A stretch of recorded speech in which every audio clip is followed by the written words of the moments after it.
Merci de votre présence.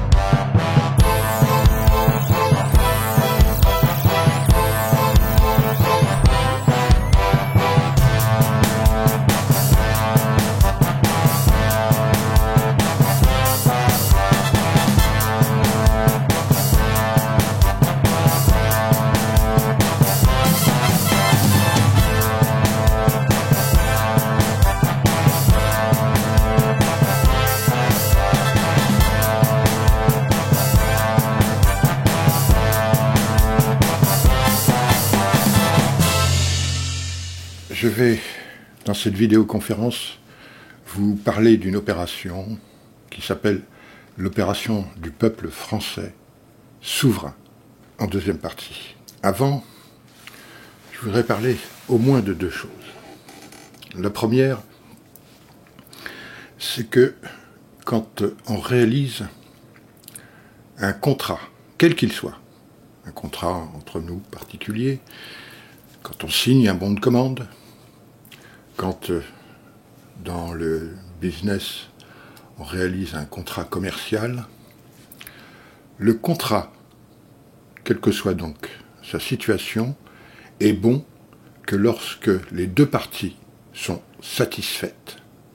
Quand vous achetez quelque chose dans un magasin et que le vendeur vous dit « Oui, pas de problème monsieur, l'article que vous achetez garantit 5 ans. » Et que vous arrivez à la caisse et que l'on vous dit « Oui, mais monsieur, la garantie de 5 ans, c'est-à-dire c'est une garantie de 2 ans supplémentaires par rapport à la garantie du constructeur. Donc il y a un supplément de prix. » Là, vous avez une différence entre le discours du vendeur et ses faits et gestes. Vous pouvez considérer qu'il vous a menti. Cette différence est un mensonge. Et donc, vous pouvez très bien, dans un élan et un réflexe, lui renvoyer son bon de commande à la figure et lui dire « Monsieur, vous m'avez menti, je remets en question mon achat. » Pourquoi je vous raconte ça? Tout simplement parce que dans un contrat, quel que soit ce contrat, ou on l'accepte parce qu'il est satisfaisant, ou bien on en discute un certain nombre de termes, parce que vous acceptez le contrat à condition d'en discuter dans des détails un certain nombre de termes. C'est ce qui se passe entre deux partenaires commerciaux. Et donc ça veut dire que l'on accepte quasiment le contrat, ou alors on le balance à la tête effectivement de celui qui le propose en lui disant « Monsieur, il y a une différence flagrante entre votre discours et les faits et gestes, c'est-à-dire ce que vous avez marqué dans votre contrat. » Lorsque à l'Assemblée nationale s'est présentée la loi El Khomri, qui est une loi fondamentale pour le peuple français, cette loi a été discutée à l'Assemblée nationale, alors que nous savions très bien que la discussion était faussée, a été discutée par toute l'opposition dans les détails. Surtout que 75% des Français ne voulaient pas de la loi El Khomri. Ils étaient tous dans la rue. Et 80% des Français ne voulaient pas de cette loi sur les retraites.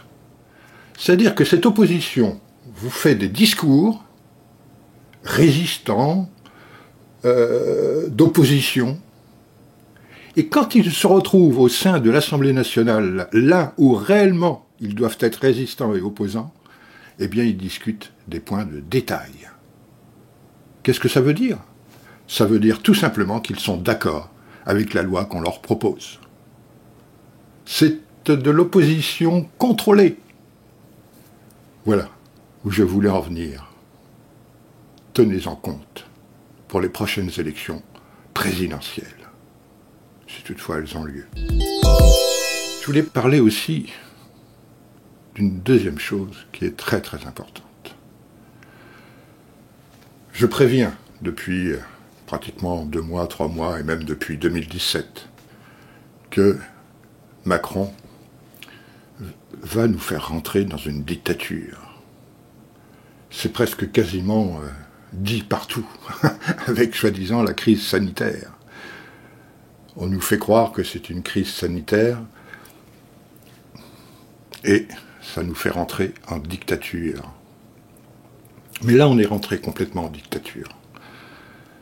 C'est mis en place un Conseil national de défense. Qu'est-ce que c'est que ce Conseil national de défense? Rien d'autre qu'un coup d'État. On nous a présenté ce Conseil national de défense avec des hommes. Mais la réalité est certainement tout autre. C'est une prise de pouvoir, à la fois de l'État profond français, mais de l'État profond extérieur. Des mondialistes. Ils ne savaient pas comment faire avec Macron, qu'ils estimaient un peu trop mou. Alors, ils ont fait un coup d'État sur l'État français.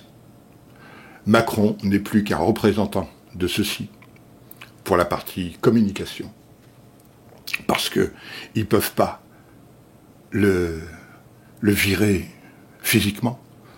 Donc ils ont besoin de lui pour faire semblant. Mais en fait, ce coup d'État qui est fait sur l'État français nous met en dictature totale. Et la meilleure preuve, c'est que quelque temps après sort la loi sécurité globale, qui donne quasiment la possibilité à la police de tout faire. C'est un coup d'État des policiers, des gendarmes, de l'armée, des services secrets, intérieurs et extérieurs. Enfin bref, un coup d'État parfaitement mené, où nous n'avons rien à dire. C'est quasiment trop tard. Je voudrais dire aussi à tous ceux qui sont agnostiques, athées, qui pour eux, semble-t-il, la prière est un gros mot. Mais je rappelle aussi que l'agnosticisme, l'athéisme est une invention des mondialistes depuis des lustres. C'est un bourrage de crâne. Leur rappeler que, à tout cela, lorsque le soir, vous allez embrasser vos enfants pour leur dire et leur faire passer une bonne nuit, vous faites en réalité une prière, car vous souhaitez le meilleur à vos enfants. Et là, vous leur donnez de l'amour. Le problème, c'est que vous leur souhaitez le meilleur en oubliant l'essentiel. Dans quel monde vont-ils vivre? Alors à cela, je leur dis, si vous ne joignez pas à cet amour pour vos enfants, de vous-même et donc des autres, si vous ne reconnaissez pas dans cette prière que vous devez aussi la faire pour l'humanité, et puis on voit de ci, de là, depuis peu de temps en réalité, des chrétiens qui se mettent en chemin de la prière, timidement, mais c'est un bon début. Cependant, dans les temps qui viennent, les bruits de bottes vont se faire entendre. Et 1 minute par jour, où que nous soyons, à midi pile, est plus performant qu'une réunion de 50, 100 et même 300 personnes. La résistance va se faire dans l'individualité. Et je les encourage, bien sûr, de continuer et de montrer le chemin que l'humanité doit emprunter pour anéantir cette secte satanique, mafieuse, enfin, le bras armé de Satan sur terre, ces mondialistes, ces mafieux et cette bande d'escrocs organisés qui sont sans scrupules, sans conscience et sans âme. Je vais maintenant en arriver à la raison de cette troisième vidéoconférence, qui est la présentation de l'opération du peuple français souverain.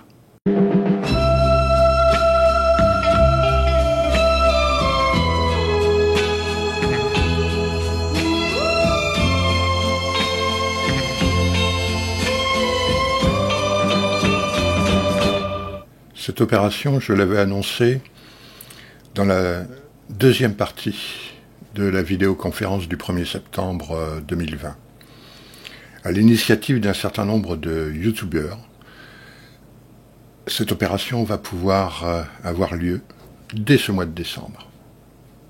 Elle consiste à envoyer une lettre au président de la République en revendiquant un certain nombre de sujets par différentes lettres. Pour ce mois de décembre, il est prévu, et vous les avez en description de cette vidéo, 3 lettres à envoyer. La première lettre sera envoyée au 7 décembre, la deuxième au 14 décembre et la troisième au 21 décembre. Puisque nous ne sommes plus écoutés en tant que peuple français, eh bien, par ce moyen-ci, nous écrivons directement au président de la République pour revendiquer un certain nombre de choses. Notre monarque, qui a priori n'en est plus, va pouvoir, de cette façon, peut-être prendre conscience de ce que le peuple français veut. Bien sûr, certains m'ont fait remarquer que le peuple souverain, ça n'existe pas en France. Et sans doute que ça n'a jamais existé. D'accord. Mais ces lettres où nous nous exprimons un certain nombre de choses permet une information à d'autres aussi. Eh bien aux mondialistes, aux tireurs de ficelles. Et c'est le but recherché.